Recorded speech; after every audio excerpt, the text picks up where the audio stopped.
Zoom to. With that, we shall wait no further, and I will pass you across to Ben Bullman at First Intuition. Ben, thank you very much. Thank you very much. Well, good afternoon, everybody. Thank you for joining. If you're watching the recording, thank you for taking the time to click the link and download it. But if you're here live, great. A reminder that we will have some time at the end for questions. So I've just popped a message in the chat box. If you would like to ask a question, please pop it in as we're going through. And then at the end, Laura can hopefully pick up any questions from the chat box. I think there have been some submitted in advance as well that we will be able to answer. But my name is Ben Bullman. I'm going to introduce my co-presenter for today, Martin Taylor, and say hello, Martin. Cheers, Ben. Thank you very much. Yeah, hi to everybody and welcome. Thought it'd be useful just to give a bit of background, I guess, to myself and Ben before we get into the nuts and bolts of this. So I'm the CEO and Chairman of First Intuition Ltd. If you've not heard of us before, we're a network of about 15 study centres across the UK. We deal exclusively as a professional education provider in accountancy, which means at the moment we've got something like just over 3,000 accountancy apprenticeships on our programmes. We work with over 500 sort of small, medium and large employers, and as well as that have commercial students, so not on apprenticeships, about 3,000 or 4,000 of those as well. So one of the larger accountancy providers in the UK. Hopefully we'll be able to demystify a bit about our sector. And just if you're in sort of, year 10, 11, 12, whatever, listening to this, 13, I'm going to cast my mind back a bit to when I was in your shoes as well, which was a long time ago. But I had no plans at all to become an accountant, less even to teach accountancy and work in that sector. I was probably sitting like you, didn't really know what I was going to do. I did do some A-levels. I was the first in my family to move on to do A-levels. I crashed and burned in year 12 and had to give up maths A-level, which you'll hear a bit more about how much maths is important. So I managed to get a C and a D in my A-levels. I took a year off. I retook one. I went off to what was called a polytechnic. Still no idea what I wanted to do.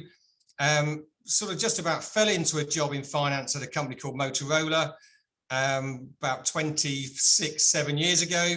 And then I guess I started to really enjoy my career. And I think the bits I want you to think about as we're going through this is because I found out I was really good at solving problems. And I found out I was really good at working with people. And I found out as well I was quite good with numbers, even though I'd messed up accountancy, my maths A-level. Actually, my knowledge of just mental arithmetic was pretty good, and that's been extremely helpful. So yeah, hopefully it's not all for the AAA scars, etc. There's roots into our sector for everybody. Anyhow, enough from me. Ben, bit of your background. Thank you, Martin. So hello, everybody. My name is Ben Bullman. I am a tutor and a director responsible for First Intuition in Cambridge and wider East Anglia. I understand a number of you are based in the Cambridgeshire and East Anglia region. I went to school and college in the region myself. I was born in Cambridge. I went through the school system in Cambridgeshire. I liked school, did pretty well in my GCSEs, then moved to Cambridge to do my sixth form education. At that point, if you'd asked me what I wanted to be, I certainly wouldn't have said an accountant. No one in my family was an accountant or had done accountancy. I actually quite fancied myself as a doctor. Picked science for my A-levels, suddenly realised pretty early on in those A-levels that I wasn't going to get the grades required to become a doctor and get into medical school. Wasn't sure what I wanted to do at that point. And it was my good old mum that said, well, when you finished your A-levels, you're going to do something. Don't just go to university for the sake of doing it. And she got me to apply to a local accountancy practice. So those of you in East Anglia will have heard of the city of Ely. I joined a small practice firm in Ely. From then on, I then started studying, always initially with the view that if I didn't like it, I would go back to looking at university and options to do something else. But I loved it. and I qualified. I stayed with that practice firm for 14 years, but for the last 9 years, I've had the privilege of teaching accountancy at First Intuition in our college centres in Cambridge and Peterborough. So that's a bit about me, but similar to Martin's background, if I was on the other side of this screen when I was your age at school or college, accountancy wasn't actually on my radar at that point. Martin. Yeah, so what we're going to try and do is just give you a bit of a, like as Ben said, 20 minutes, 25 minutes of just an overview, one around what the industry, the sector of accountancy looks like, what roles are in it, what skills are needed, what routes actually, probably most importantly, we're going to talk a bit about university and sort of school leaver routes as well. Just to give you a flavour, just to try and help the information flow. You know, National Apprenticeship Week is really about making sure people have got the right information to hand to make decisions suitable for them. So just, I guess, to understand the sector a bit more. So there's a few stats that Ben's going to put up here, but there's a lot of qualified accountants in the UK. Something like, just coming up to 500,000 of us in the UK. It's not just qualified, there's a huge number of trainees as well. So one of the things, and we won't go into it here, but one of the things, if you want to be an accountant in the same way as you want to be a lawyer, if you want to be an HR expert, if you want to be loads of different things, you need to carry on studying after school. So there's well over 100,000 trainees. We've actually got a large number of those. And there's a really important one there. About a quarter of those now are on what are called higher apprenticeships. So training to be accountants via the apprenticeship route. And if you look there, that's 30,000 now. That was zero five years ago. It was before the change in apprenticeship standards came about. This wasn't really used as a route into accountancy. Ben just put up there as well, very, very popular degree course. So 50,000 or so undergraduate degrees. Just about every single university, the sort of whole 120 of them in the country, will offer accounting and finance degrees. But even if you do an accounting and finance degree, you will still need to go and do more studying after that. It doesn't end. And I'll talk a bit more about that as we get further on. I think the last point just down here, if I'm right, is again, this is a brand new sort of box. Again, sort of 4 or 5 years ago, tiny numbers of school leavers, sort of straight from year 13 were going into this sector. Now it's a large number as more and more firms are turning their graduate roles into school leaver roles. And again, we're going to make that comparison a bit later in the presentation. So obviously, being an accountant first and foremost, we like to talk about money. We thought it would be interesting to share with you some statistics about the finances of getting a job in the world of accountancy. I think the first big attractive one is when you are fully qualified, average salary is 65,000. And so it's a very respectable salary route for a career, and something that is a great opportunity for you to be able to start on that journey. We then do some looking at starting rates. So initially in London, and historically, London has always attracted the higher salaries for starters. It was the same when I was studying, although I stayed with a firm in Cambridgeshire. But in London, if you're a graduate starting on a graduate training program after university in an accountancy profession, you'd be looking at between 27 and 30,000 a year. If you are a school leaver coming straight in from A-levels or equivalents, rough entry grades there, BBC, you would be looking at between 20 and 24,000. Now, bear in mind that's London. I'm based in East Anglia, and we did a salary survey of our employers in September for their most recent intakes. And the numbers are lower, but that would be as expected. Graduates in the East Anglian region are looking at starting salaries of 20 to 23,000 with accounting firms. If you are a school leaver going straight in post A-level, you're looking between 16 and 18,000. But they are very respectable starting salaries. And I remember it wasn't long in my training agreement that I was actually earning more than my mum and dad, which really brought it home that that was a good journey to be on. Where do accountants work? Martin alluded to in his introduction that we work with a range of employers. I think initially people think about practice firms. So if we're talking about practice accountants, they are firms of accountants who deal with external clients. So we've got a few on the screen there, but there are lots of others. EY, Haynes Watson, Smith and Williamson. In East Anglia, we could talk about the Price Baileys, we could talk about the Larkin Gowans, the Peters Ellsworthy and Moores. A great place to train because the accountant in practice deals with many different kinds of businesses.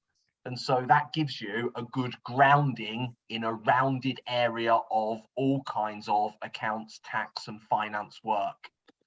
But we also train accountants and apprentices working within finance departments for larger businesses. So some more names that should have just popped up on the screen. British Sugar, big employer in Peterborough. Compare the Meerkat people, compare the market. They're based up in Peterborough as well, BGL. You will have hopefully all have heard of Anglian Water. They've got multiple offices across East Anglia. And one that I really like training for, Green King, big brewers with lots of finance teams across in Bury St Edmunds in Suffolk. We've also then got the financial sector. So financial institutions, banks, investment houses, UBS, Goldman Sachs are on the screen there, but lots of roles there for qualifying, training accountants within finance advisory roles. And finally, the public sector. Haven't got a stat on this, but actually, Martin, I don't know whether you would nod along with this, that the National Health Service across all of the various NHS trusts are probably one of the biggest employers of accountants in the country, if not the biggest. And you've also got the chance to go and work for Her Majesty's Revenue and Customs and lots of other public sector organisations. Schools, for example, most schools now will have their own in-house finance team that ideally need someone who is getting or has got a qualification. Why me? Sitting there today as you are, what about you would make you suitable for a role as an accountant? And I think Martin mentioned he dropped out of his maths A-level. I didn't do maths as an A-level subject. I did the sciences. And that's probably the biggest myth we have to knock down to start with. Or I couldn't possibly apply for an accounting role because I have not got a maths A-level. Clearly, maths is important. Lots of the stuff that a practicing or in industry or public sector accountant does involves numbers, but it's not at anywhere near the level of A-level maths. If you are relatively decent at dealing with decimals, percentages, and there's the odd formula or function that you need, but increasingly we would use Excel as a software product to deal with those, you will be fine.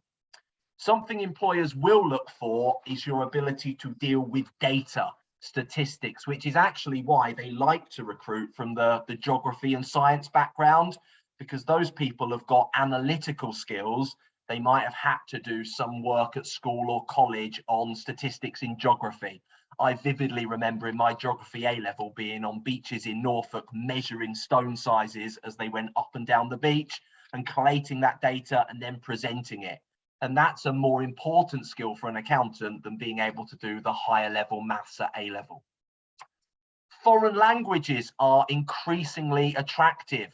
Lots of finance teams now are international. And if you can speak a second language, that's really going to stand you aside from somebody that doesn't, if that employer has got finance teams dotted in other parts of the world. But we can't get away from the fact that all of the accountancy qualifications examine their students. And so if you like exams and the study for exams, I think that's a big plus for going into accounting. It's not assessed through coursework. It's not assessed through submissions. You do have to step up and sit exams that are marked with a pass or a fail. There are broader skills than just the academic entry points, though. Lots of communication, teamwork, project and problem solving, people and time management. What I would encourage you to do if you are thinking of applying for roles in accountancy is to pick out examples of how you have done these. Have you worked in a shop? Have you worked in a restaurant or a takeaway, which means you have dealt with the public, you have spoken to people? Have you been involved in teams? Do you play sports?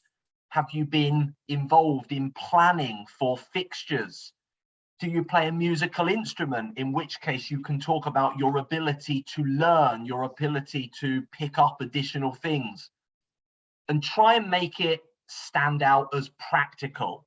I think too many people will say, oh, I'm a good team worker, without then having anything to back that up. Now, one, you're likely to be asked on interview, well, tell us more about it. So you need to have the evidence to then justify what practical experience have you got in some of these broader skills. They're all things that the apprenticeship scheme will continue to develop and your employers will continue to develop. But if you can show an early sign of having done this in your current position, I think you're going to be much more likely to be taken forward for potential selection into an accountancy role. Martin, do you want to talk to us about the two main routes we see students entering the profession?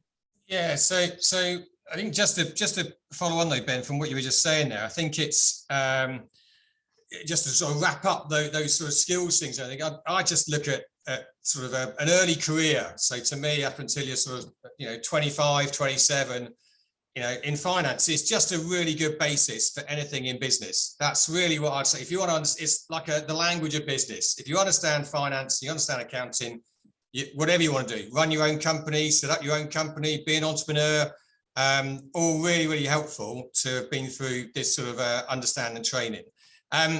So two routes we got. There's obviously the school, the very well trodden now.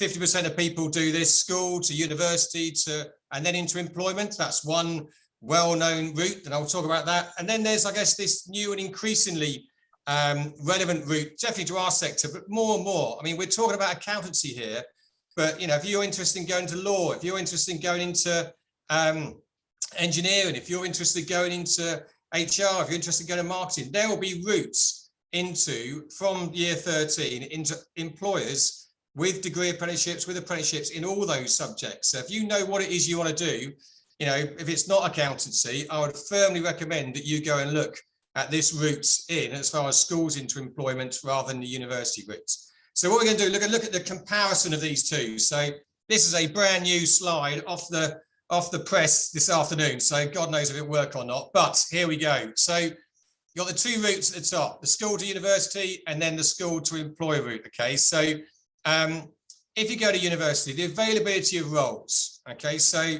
traditionally all the major employers, all right, will recruit graduates into a formal sort of graduate scheme into finance, give you rotation. What you might not know though is a lot of those graduate schemes are now apprenticeship schemes. All right, so even though it's a graduate, you've gone through the graduate, you will still join as an apprentice and you will still maybe do 2.5 years of a program, an apprenticeship program to complete your qualification. So compare that to the school, the next piece. And again, as I said, 5 years ago, very few sort of employers would have school leaver routes, like year 14 starts. Now, I think something like in some of the bigger firms, 30% of their intakes are through the sort of year 14 routes. And that means what they're finding is actually they struggle to recruit those numbers of school leavers that they need, but there are almost too many graduates for the graduate jobs available. So what you have is, for a bit of supply and demand, is almost too much supply of graduates for how many jobs there are, too few school leavers for how many jobs there are. So again, that changes the availability of roles as well. Financially, yes, I mean, it's hopefully everyone who's considering university knows now that you need to take out 2 loans, a teaching loan and a maintenance loan. Basically, each one £9,250 each. Over the course of 3 years, it will give you a balance of about £60,000 owed to the student loan company, which you start repaying when you are earning over £27,000 a year, and the interest rate on those loans is about just over 6% a year. So it does go up quite quickly if you are planning to earn that sort of salary. With the school to employ route, obviously there's no loan required here. The apprenticeship is all government funded and the employer will actually pay your salary, as we said about earlier on, and all your training needs as well. Your expectations, well, again, there are some differences we mentioned. The important bit here though, and if you want to bring up the next one as well, Ben, that if you look at the, what you are earning when you qualify, there is no difference whether you're a school leaver or a graduate. When you qualify, you'll be earning the same amount pretty much. It's the time at which you do this that may be different. You might do that slightly sooner if you, after your degree, you might be on a sort of a period from your school leaver. They tend to be about 5-year programs. That still means you can be looking to earn, 40 to 50,000 pounds when you're 23 years old, which is not to be sniffed at, I guess. The next one is just around social life. I'm sure it was very important to me when I was your age. I'm sure it's very important to you. So I would say that obviously at university, one of the biggest things you've got is the number of students on your course. Easily on things like a business management degree, 200 plus students on your course. Probably only about 10 hours of contacts per week, but you're expected to do sort of reading and library time around that. But importantly, when you're looking at university, there are only 3 sort of 10-week terms each year. So really you've got 30 weeks of uni, 22 weeks off, where you imagine you'll be working to try and pay for your uni experience. Your social life when you're at work, obviously you're now at work. So yes, it's work hours, but under an apprenticeship, you do get 20% of time in training. Now with accountancy, that doesn't happen sort of 1 day a week. That will be in blocks of courses where you'd come to an organization like First Intuition, and we would train you for your and develop you knowledge and your skills and behaviors towards the apprenticeship. But importantly, you're not just joining individually. So I know firms that take on sort of 200 school leavers in one batch. So very much, you are joining an intake, you are joining a cohort.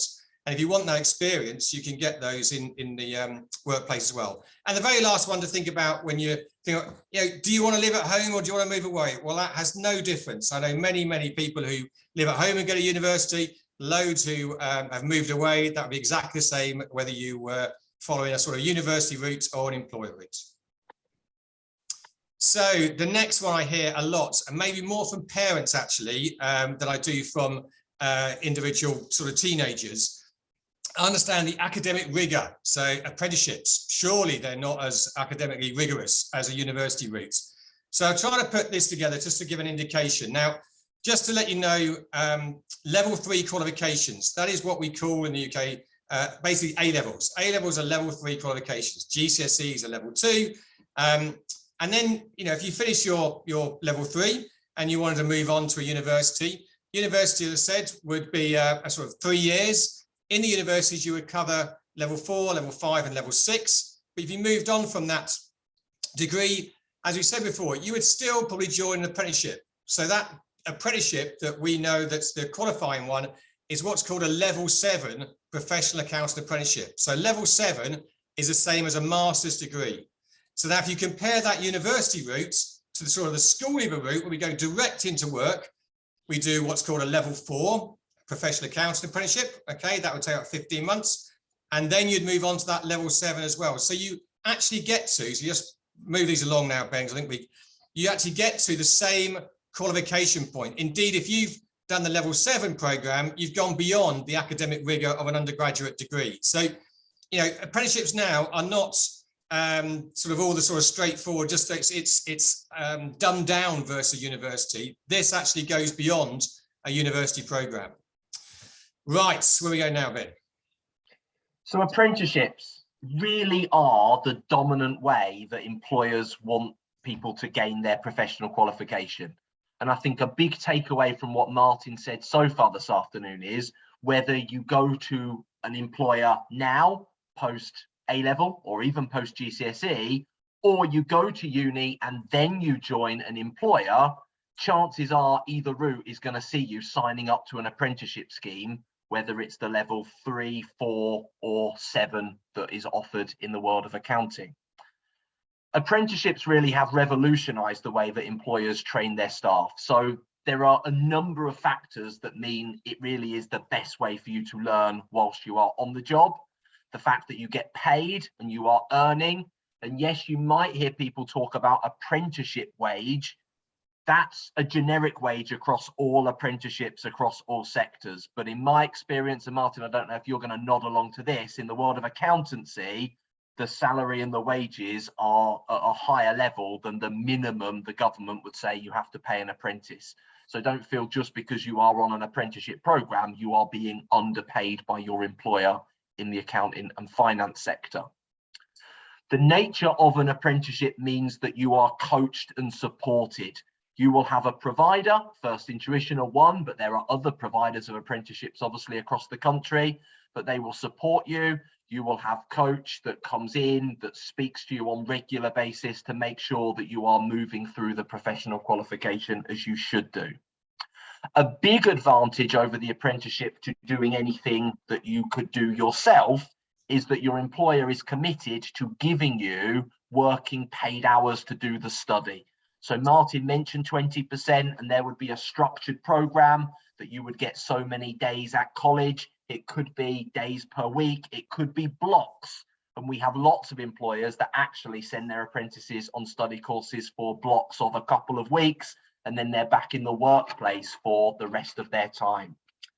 But you get the double advantage of both the academic study and the workplace skills and reflections.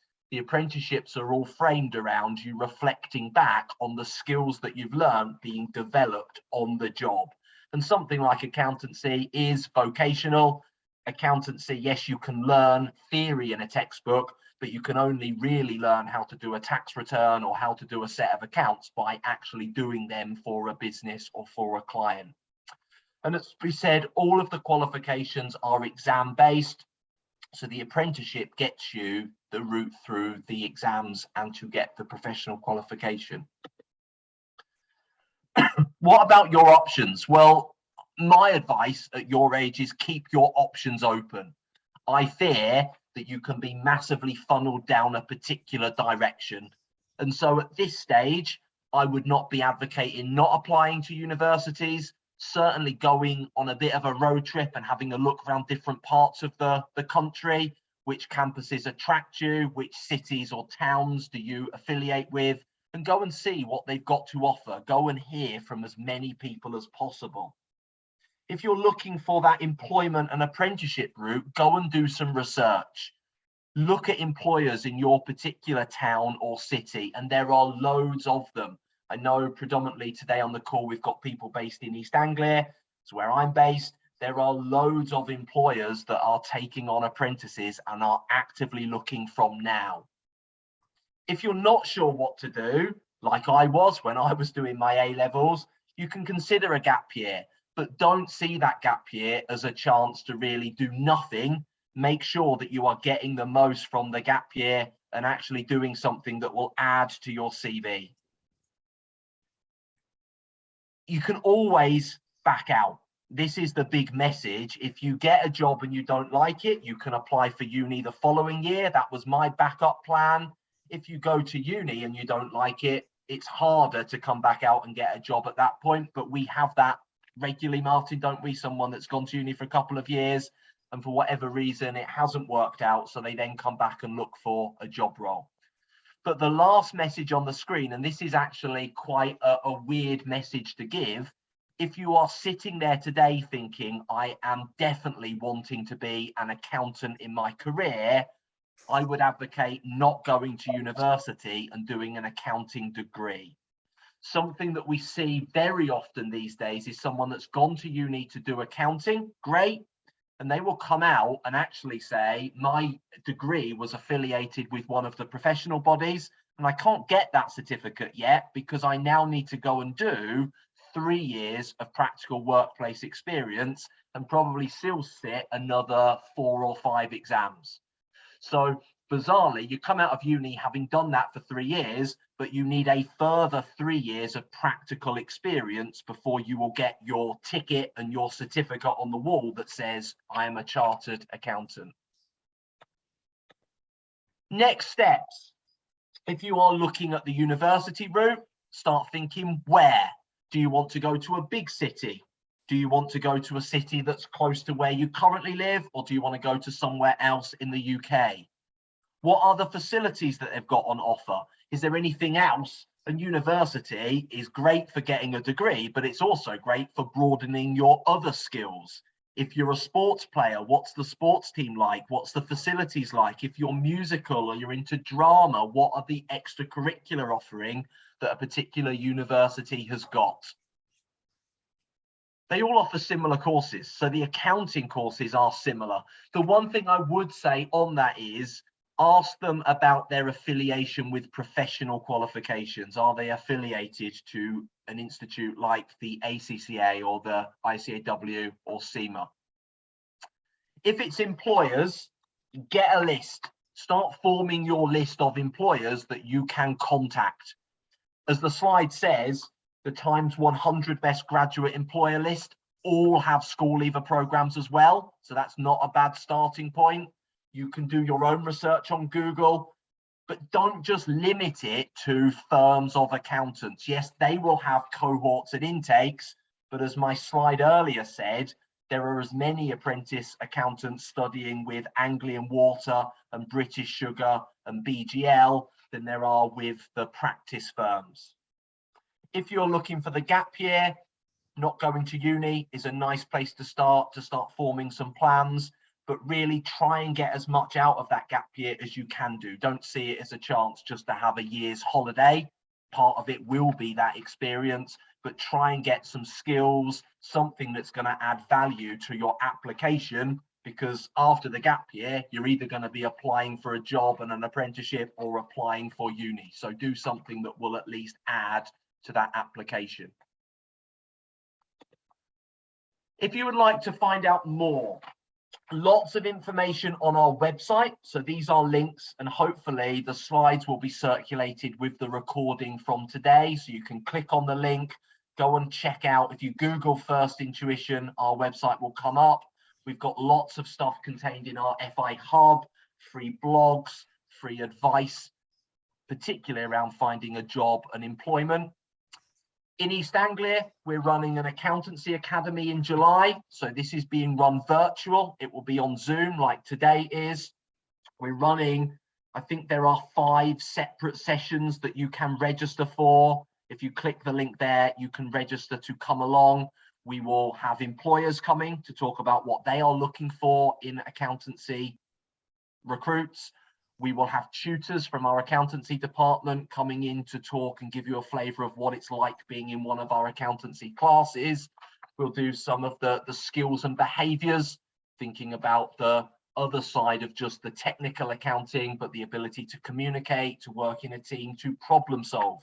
So a really nice taster experience, I think increasingly used by people in year 12 that have got another year to go next year for their A-levels, but want to have a taster now of what that apprenticeship style learning might be like. So completely free, open to everybody, register, come along to those sessions. It would be great to see you on there. Martin, is there anything you want to add before we hand over to some questions? I noticed the chat box has been pinging as we've been talking away. So hopefully Laura and the guys have got some questions for us. Yeah, I'd just go straight to questions, I think, and see if we can answer whatever's come in. Brilliant, thank you. Martin, Ben, thank you very much for a really informative presentation. Key message for me as a takeaway is it's not university or an apprenticeship, it's university and an apprenticeship, and they you know, both pathways will offer huge benefits to everybody. So thank you so very much for your time. So first question we've got here, although maths A-level isn't a requirement, would it be a factor that would make you stand out within the accountancy sector? Well, obviously I'm going to say no, because I didn't have one. I had to drop it. So I think it might help you with a few. You might make some of the papers and the qualifications slightly easier. But to be perfectly honest, I'd far rather you thought about you know, problem solving, people skills, communication skills, creativity, those sort of things are far more, I say, far more looked at by employers now than the maths A-level. So no, I don't think it stand out at all.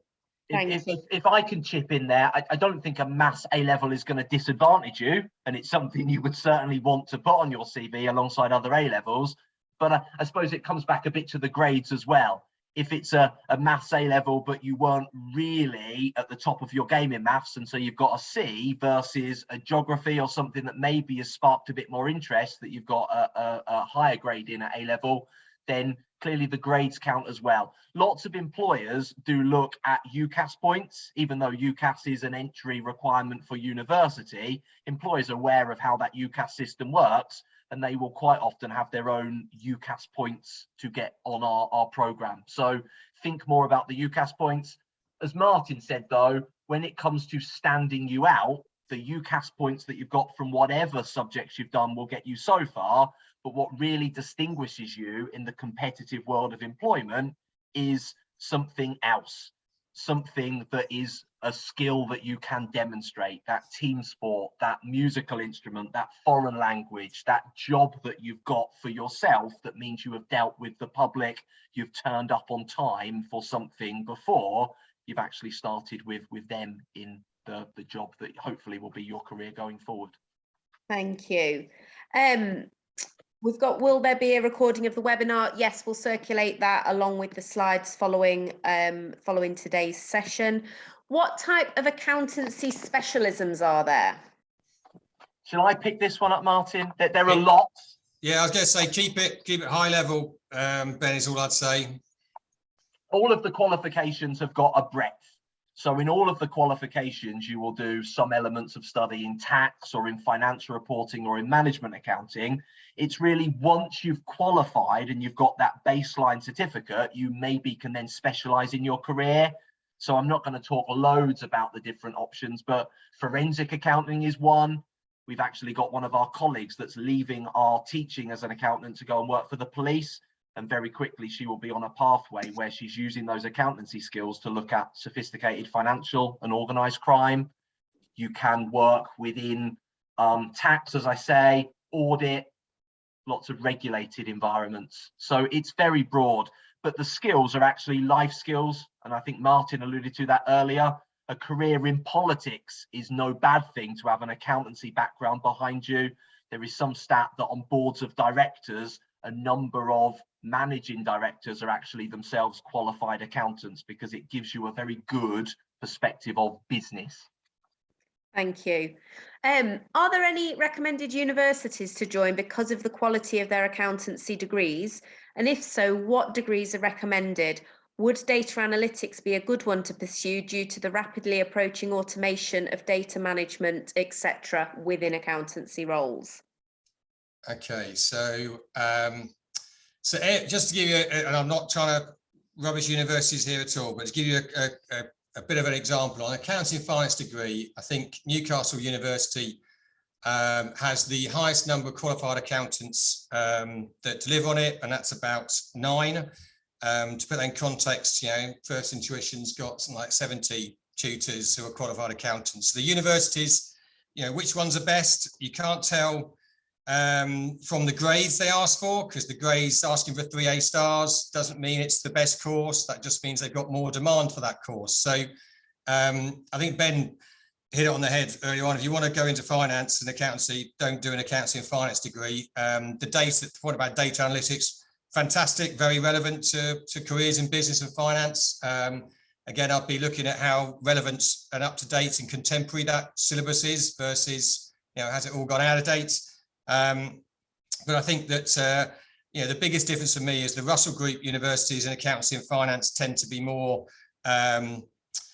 historical based in how they approach it, and I guess the more the old style polytechnic ones are probably more practical in their delivery of them. But again, if you want to be an accountant, don't do an accountancy and finance degree, would be our advice. Thank you, Martin. Day-to-day job of an accountant, what does the day look like? Wow, varied, because as my previous slide showed, there are lots of different employers that have recruited and are training accountants, and they've all got slightly different elements to them. There is an element of presentation. So something that the apprentices do early in their studies with us is presentation skills, because one of the big roles of an accountant these days is not to process the numbers. Someone mentioned automation, and you're exactly right. It's actually to extract the data and put it in a format and explain it or communicate it to somebody else. So whether that is putting together a report, and we do lots of education on professional report writing, whether that's putting together a PowerPoint presentation and speaking to a room full of people, or speaking to someone on a Zoom call, but it is very varied from that perspective. Accountants tend to have structure to their day.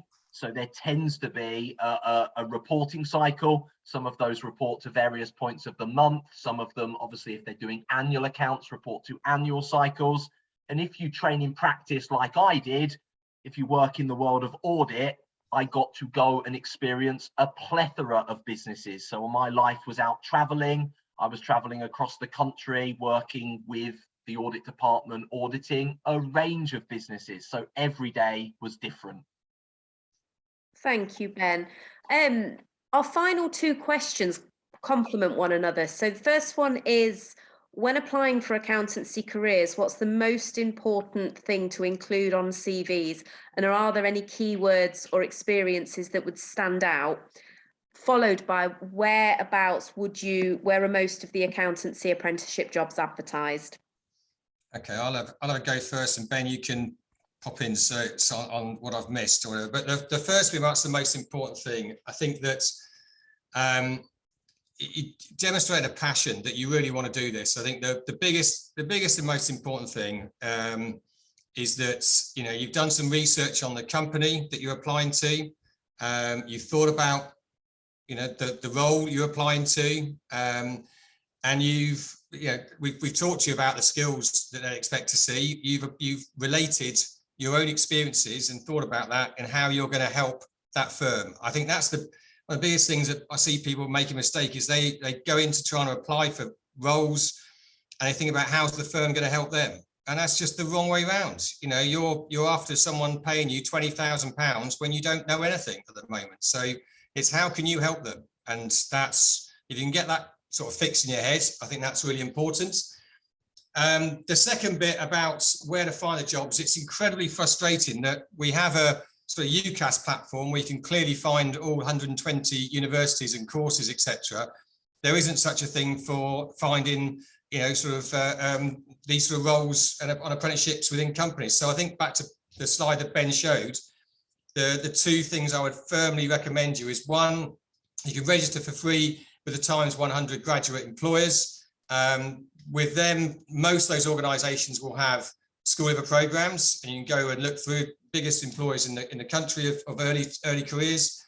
And the second one, then look in your local region, and again look for large employers on, and it's a bit of Google there and actually doing in some of the legwork. But yeah, I think it's not quite as straightforward as the university route, but the information is there.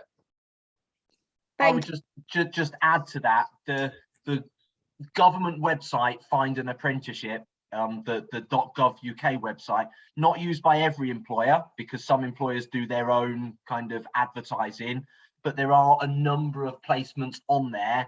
My biggest experience is people using that service too late. The adverts that are on there now are for people to apply for by Easter to start their apprenticeships in September, really. And so if you're going to wait to get your A-level results, that's too late to then apply for September.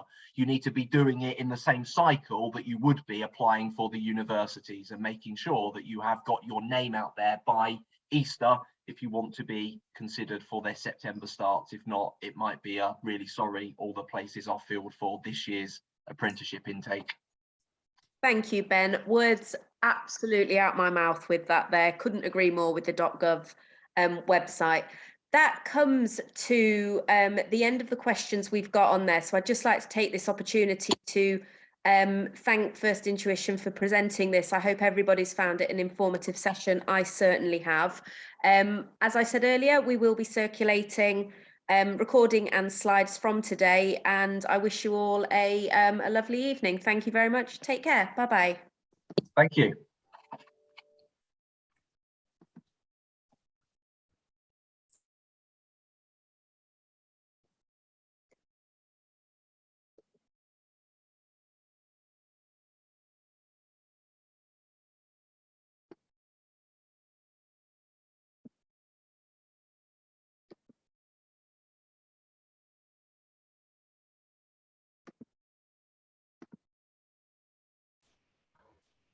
Hello.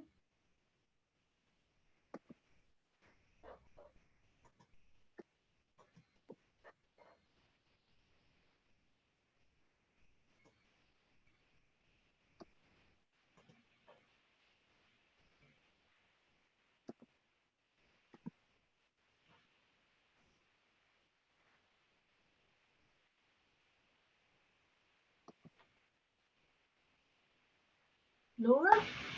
Are they? Oh, hi there. Suddenly it went quiet.